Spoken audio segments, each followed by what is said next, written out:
अब बीजेपी छोड़ कांग्रेस ज्वाइन करी आज बलबीर सिंह वाल्मीकि के उसमें, तो क्या क्या क्यों नाराजगी है कि इस बात को लेकर आज कांग्रेस ज्वाइन की? क्योंकि बीजेपी में जाति पाति का बहुत ज़्यादा जहर घोला जा रहा था और जो कांग्रेस पार्टी है वो किसान मजदूर की एकता की पार्टी है और किसानों के हक में, और जो बच्चे हैं उनको बार बार बुलगलाया जा रहा है, उनको ज्वाइनिंग नहीं दी जा रही। और MPW की भर्ती है और ग्राम सचिव की थी, 10-10 साल हो गए कोई भर्ती नहीं हुई है। बीजेपी पार्टी तो करी, हमने बहुत नौकरियां दी है, कागजों पे तो दी है, सब ठेके पे कर दिया, सरकारी नौकरी तो नहीं दी ना उन्होंने अभी तक। तो नए भविष्य के और अग्रसर होकर हुड्डा साहब के नेतृत्व में और भाई बलबीर वाल्मीकि को रिकॉर्ड मतों से जिताकर भेजेंगे। हमने लोकसभा में भी आधे से ज़्यादा लीड बलबीर कांग्रेस पार्टी दिव्यांशु राजा को जिताकर भेजा था। क्या नाम आपका? संदीप मलिक, गाँव कौन सा? गांव कारद। आज कांग्रेस ज्वाइन करी आपने, क्या कारण रहे हैं? जो सबसे बड़ा जी किसानी का ही मुद्दा रहा है, जो से किसानों को शंभू बॉर्डर पर उन्होंने जो सा मारपीट गई, पीछे लड़का भी गुजरा गया, इसी के दुख में हमने कांग्रेस ज्वाइन करी है। और 750 किसान वहाँ पर दिल्ली में भी हुआ, सीधे उसी करके हमारे को बहुत दुख था, अंदर से बहुत दुखी थे। इसी करके हमने अपनी भूपेंद्र सिंह हुड्डा की और कांग्रेस पार्टी को ज्वाइन किया। सर क्या नाम है आपका? वेदपाल मेरा नाम है जी, गांव पुट्ठरे मेरा। आपने विधानसभा चुनाव की डेटों का तो पता ही है, हल्का इसराना से कौन विधायक बन सकता है आपकी बार?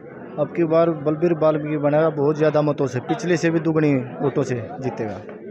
तो जैसे कि बीजेपी के कैंडिडेट हैं कृष्णलाल पवार, निर्दलीय राकेश सरोवा जी है, सत्यवान जी हैं, और भी है, JJP के भी है, उनमें से ज़्यादा किसको देखते हो? देखो मुकाबला थोड़ा बहुत है तो बीजेपी के साथ है, उनका तो बेचारा कोई जकरा नहीं कहीं भी। रही बात है कृष्णलाल पवार भी बहुत ज़्यादा मतों से आ रहा है अब की बार। विधायक जी बलबीर जी इनकी शराफत से, इनके काम से, तो लालो विधायक औंधे ओढ़े सरकार नहीं थी लेकिन फिर भी बहुत ज़्यादा काम किए इन्हें हल्के में। मतलोडा में CHC सेंटर लालो बनवाए, PHC CHC कन्या महाविद्यालय, अरे एक उसमें अगर तो परिवहन मंत्री होंगे और भी पहले सरकार में न कोई बस स्टैंड बनवा, ना मतलोडा बनवा, ना इसराना बनवा, कहीं भी नहीं बनवा। तो उसका तो ला लो। अब कृष्णलाल पवार तो करे मैं आपकी बार ये 2-3 काम तो सबसे पहले करूँगा। नहीं कहने से क्या हो, कह दवाई बज का हो, करता तो नहीं ना। वो तो पहले 10 साल भी रह लिया, सरकार में रह लिया, राज्यसभा सांसद भी है, सरकार उनकी थी, कहने से नहीं चल रहा ना, काम करने से। आज पब्लिक इतनी शानी हो रही है, नए नए सारा सिस्टम आज तो सब पता लग जाए है, कौन झूठ बोला है कौन सच बोल रहा है, वो तो उसका काम ही झूठ बोलने का है। सर जी गाँव कौन सा आपका? मैं राजेंद्र जागरण, गाँव इसराना। राजेंद्र जी, आपने पता है हल्का इसराना से कांग्रेस पार्टी के उम्मीदवार बलबीर सिंह वाल्मीकि है और बीजेपी के कृष्णलाल पवार है, और 2-3 निर्दलीय भी है, JJP और इनेलो के भी है, तो इसमें ज़्यादातर किसको आप भावी देखते हैं? ऐसा JJP और इंडियन नेशनल लोक दल का तो कोई जनाधार नहीं रहा, जनाधार है बीजेपी का और कांग्रेस का। कांग्रेस के अंदर बलबीर काफ़ी बढ़त के ऊपर है। जो पवार साहब है उसने कोई ऐसा विकास कार्य नहीं करा जिससे कि लोग उसके साथ लग सकें। 36 बिरादरी का उसके लिए विरोध है, इसके लिए बलबीर के लिए 36 बिरादरी एक मुश्त है और बहुत ही बढ़िया इसका समर्थन मिल रहा है। कल रेर कला गाँव में 36 बिरादरी ने इसका समर्थन किया, सारे गांव ने इसके भोजन की व्यवस्था करी। इतना जुनून मैंने जो मतलोडा हल्के में, शेरे में और रेर कला में देखा, ऐसा मैंने जुनून कभी नहीं देखा मतदाताओं का। कृष्णलाल पवार तो अब की बार ये कह रहे हैं कि भी बनते ही बस स्टैंड और बाथरूम की दोनों की सुविधा जल्दी 10 दिनों के अंदर अंदर करवाएंगे। चलो पहले तो हमारा का उसमें नहीं था, अब तो हमारा 3 प्लान हो लिए इसके। ये इसराने हल्के में है, इसने मतलोडा में क्या बस स्टैंड बनवा दिया 35 साल से हैं, क्या बनवाया मतलोडा के अंदर? इसने बाईपास बनवा दिया मतलोडा का। सड़कों की क्या हालात है, आज बाज़ार का क्या हालात है। मतलोडे का इतना बढ़िया बाज़ार, इतनी पुरानी मंडी का था, उसका बिल्कुल सत्यानाश हो रहा है। आज के दिन वहाँ का लोग उसमें बाज़ार में जाने से तरस रहा है। इसराना बस स्टैंड की बात है, इसराना बस स्टैंड के लिए सरपंच ने ज़मीन दे रखी है, 3 बार प्रस्ताव दे रखा है। वो तो कह रहे हैं कि ज़मीन ही नहीं मिली। ज़मीन नहीं मिली, जब चाहिए जब फर्ज ले लो, जब चाहिए प्रस्ताव ले लो हमारे से। गांव का सरपंच जिस टाइम जी करेगा उस टाइम प्रस्ताव दे देगा, ज़मीन दे देगा, सारी चीज़ें तैयार रखी हैं। बस स्टैंड बनाने वाला बनो। अब तो चलो बलबीर वाल्मीकि आएगा, वो बनवाओगा, उसका तो जनाधार खत्म हो गया, वो तो अपनी ऊपरली सीट पर जाकर रोटी खा ले, वो अच्छा उसके लिए। तो अभी कुछ ही दिन पहले कृष्णलाल पवार ने भाषण दिया था कि वे बस स्टैंड के लिए कोई जगह नहीं मिली है, तो इसको किस तरह देखते हो आप? बस स्टैंड की जगह 4 बार ही प्रस्ताव पास करके दे रखा है, और चंडीगढ़ से भी पूरी टीम आ गई। इसको बलबीर वाल्मीकि ने खुद चंडीगढ़ से टीम आ गए। बलबीर वाल्मीकि ने जितनी बारी कोशिश करी है, बलबीर वाल्मीकि ने करी है, पवार ने कभी कोशिश नहीं करी। पवार तो पुराना बस स्टैंड चलवाना चाहता था, और पुराने बस स्टैंड कभी कामयाब नहीं होया, पहले भी नहीं होया। नए बस स्टैंड के लिए पवार नहीं चाहता भाई नया बस स्टैंड बने। वो तो कह रहे हैं कि मैं बनते ही ना ना ना ना ना जल्दी बनाऊंगा। जब जल्दी कैसे, 10 साल से इनकी सरकार है, पहले क्यों नहीं बना? हमारा हॉस्पिटल की जगह दे रखी हमने, इंतकाल भी करा रखा है, ऊपर से ही पास हो रहा है, वो भी नहीं बनवाया। इस राणे को तो देख के इनको पता नहीं क्या होता है, काम ही नहीं करवा के राजी। क्या आपकी बार जिस तरह सरपंचों को चंडीगढ़ के अंदर, पंचकूला के अंदर लाठियां चलाई गई थी, तो क्या उनका हिसाब अब वोट से दिया जाएगा? पूरे हरियाणा के सरपंच एकजुट हैं, पूरे कांग्रेस का समर्थन कर रहे हैं, और काफ़ी 60-65 प्लस सीटें आएंगी। और ये तो 8 तारीख को पता लग जाएगा आपको। अभी क्या टाइम हो रहा है, 8 बज रहे हैं, अब भी गलियों में, गाँव में, पूरे में चुपाड़ भरी पड़ी है।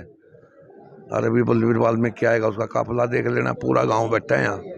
पूरे गांव में मैं पूरा दिन साथ रहते हैं, पूरे गांव में हजारों आदमी चौपाड़ में इकट्ठे हो जाते हैं। बलबीर वाल्मीकि बहुत शरीफ आदमी है, और काम करने से कभी भी पीछे नहीं हटता। रात को जाओ, दिन को जाओ, 24 घंटे मदद में रहता है। और विधानसभा चुनाव की डेट आ चुकी है, और अलकाई सराणा से कांग्रेस के उम्मीदवार हैं बलबीर सिंह वाल्मीकि, और बीजेपी के उम्मीदवार हैं कृष्णलाल पवार, और निर्दलीय राकेश सोवा है, और भी हैं एक दो। तो उनमें से आप किन को अच्छा देख रहे हो, और किन की अलका के अंदर योग्यता है? इस टाइम तो जी हमारे एरिया में सबसे ज़्यादा मतलब बलबीर वाल्मीकि की ज़्यादा चल रही है। पीछे भी हमारे विधायक थे ये, और आगे भी हम हुड्डा साहब की सरकार बनाएंगे, और पूरा बहुमत से जीतेंगे जी। कृष्णलाल पवार को कैसे देख रहे हो? कृष्णलाल पवार तो देखो जी, अब और राजा आदमी था, फिर पीछे नीचे आ गया है, मतलब उसको नहीं करना चाहिए था। ये भी ऊपर राज्यसभा ही ठीक थी उसके लिए, तो अब क्या करें, उनकी अपनी सोच है। तो ये हमारी जनता तो मतलब हुड्डा साहब की सरकार बनाएंगे। 10 साल हो गया, हम तो पिटन लग रहे हैं, छितन लग रहे हैं। तो आपका कहने का मतलब लगे अलकाई सराणा से बलबीर सिंह बहुत भारी बहुमत से जीतेगा जी। मेरा नाम गुरविंदर सिंह है, गांव उरलाना कला है, तहसील मतलोटा है। कहाँ से हो और आप कहाँ आए हुए हो? आप? मैं गांव इसराना से हूं, और मैं अब यहां पर गांव कारद में समार चौपाल में बैठा हूं, और यहाँ पर बलबीर वाल्मीकि जी जो कांग्रेस के उम्मीदवार है वो आने वाले हैं।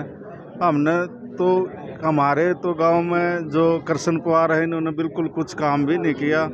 और मैंने जो है इनसे, जब वो कृष्ण पवार वहाँ आया था इसराने में, मैंने कहा था कि 5-7 लाख की ग्रांट दे दे, तो वो ग्रांट देने से भी कहने लगा कि मेरे कहने उंगली करता है। फिर मैंने उंगली न करके, फिर मैंने जो हाथ दोनों इस प्रकार से करके, जिस प्रकार से मैं बैठा, मैंने कहने लगा आप दे दे, तो उसको भी देने से उन्होंने इनकार कर दिया था। अब तो इस गांव इसराना की पंचायत और ये सभी गांव की पंचायतों ने मन बना लिया है कि अब की बार जो है बलबीर वाल्मीकि को ज़्यादा से ज़्यादा वोटों से जिताना है। क्योंकि अगर हम एक बात करें, देश धर्म का नाता है। राहुल गांधी हमारे नेता है, भूपेंद्र सिंह हुड्डा का हाथ है, भाई दीपेंद्र हुड्डा का साथ है, और कृष्ण और बलबीर वाल्मीकि के साथ पूरा हल्का है। तो अब की बार जो है बलबीर वाल्मीकि जी जो है इसराना हल्के से फतेह करेगा। उरलाना कला से जी। कौन सी पार्टी की सरकार आ सकती है हरियाणा? कांग्रेस पार्टी की जी। और अलकाई सराणा से कौन? बलबीर सिंह वाल्मीकि जी। क्या नाम आपका? मेरा नाम मोनू है, उरलाना कला से।